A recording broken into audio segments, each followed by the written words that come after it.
In between those, you must have the hepatocytes. The hepatocytes have pink cytoplasm and round to oval nucleus.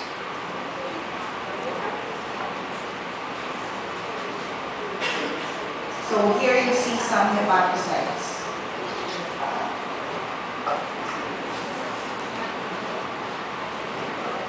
Hepatocytes are not supposed to be vacuolated. Okay?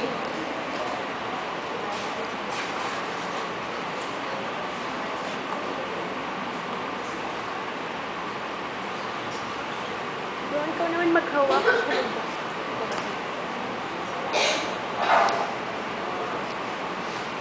So this is a hepatocyte still with a vacuole at the center, pushing the nucleus peripherally. It looks like a sigmoid cell, and it simulates the look of an adipocyte or a fat cell. But still, you see the eosinophilic cytoplasm here, still pushed on the periphery by the vacuole, the large vacuole. This is a vacuole filled with lipids. Okay? And because of the large vacuolation, the hepatocytes appear to be looking like fat cells, but they're not fat cells. They're still hepatocytes, which has a vacuole made up of lipid. Okay. You see some other fat cells here with vacuoles. Okay? Hindi pala fat cells. Hepatocytes pala. Okay? Sorry. Still others here. Under a lower magnification,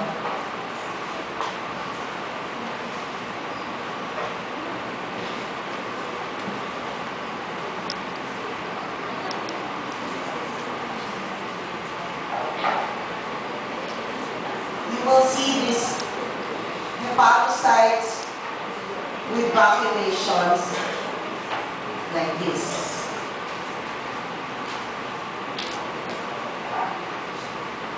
This is what you call fatty change of the liver.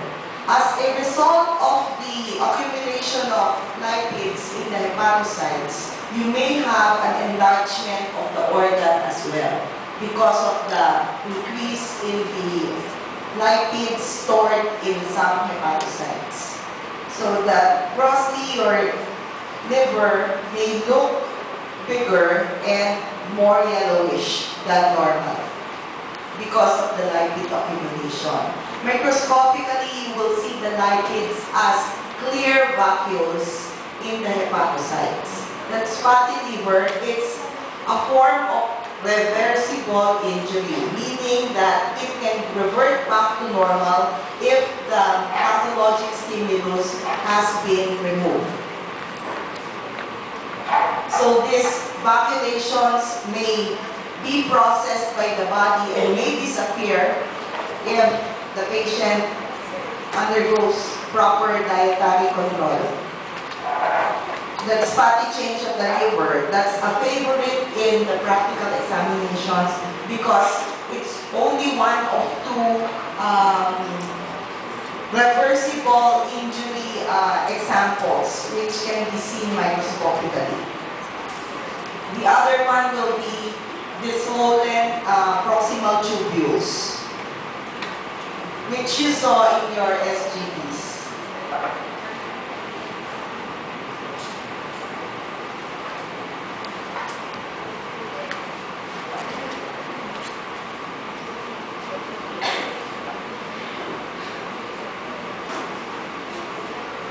The fourth slide.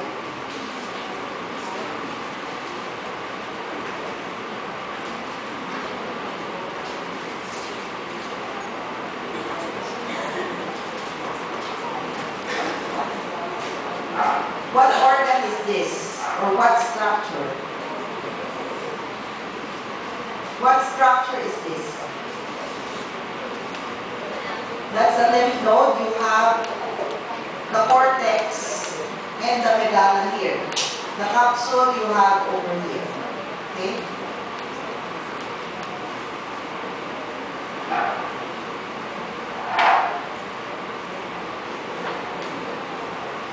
Another lymph node here.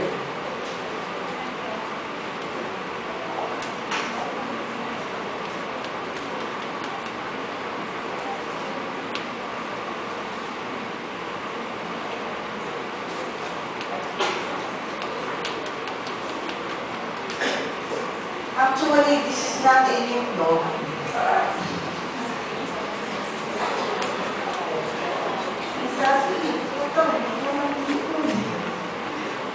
What organ is this? You're supposed to know this.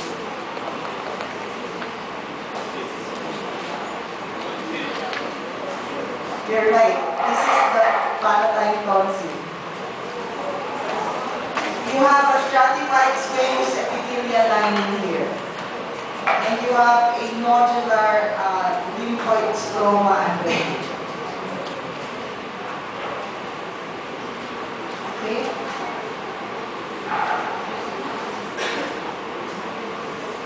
What do you notice? What is abnormal? There's something abnormal here.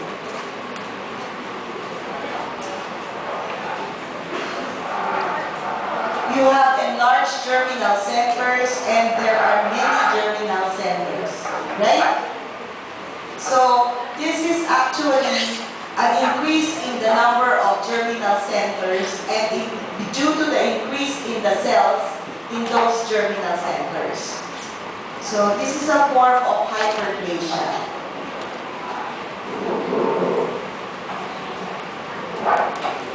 So if you have enlarged tonsils, and you take out those tonsils and you view it under the microscope, this is what you will see. Reactive germinal centers all over the place.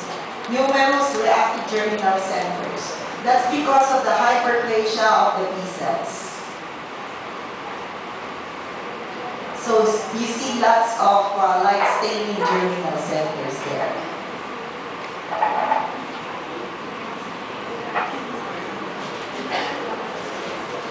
So this is reactive hyperplasia of the tonsils. The lymphoid tissues in the tonsils. Lymph nodes can undergo the same hyperplastic state also. Lord, ang ganda ng graduation. God permits, ganito tayo.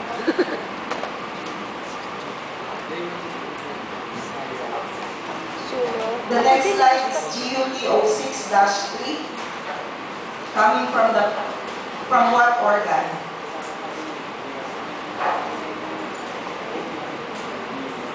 What organ is this? According to your expertise in histology. May clue ba dito? Ayun.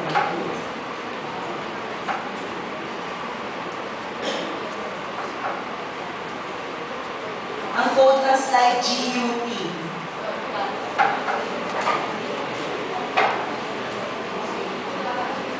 Anong organ to? Genitourinary gallbladder. Galing.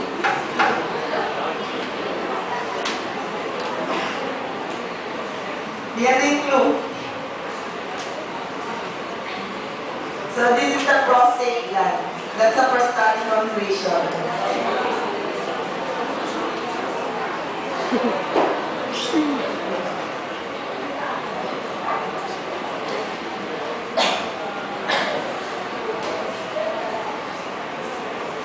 Okay. But instead of having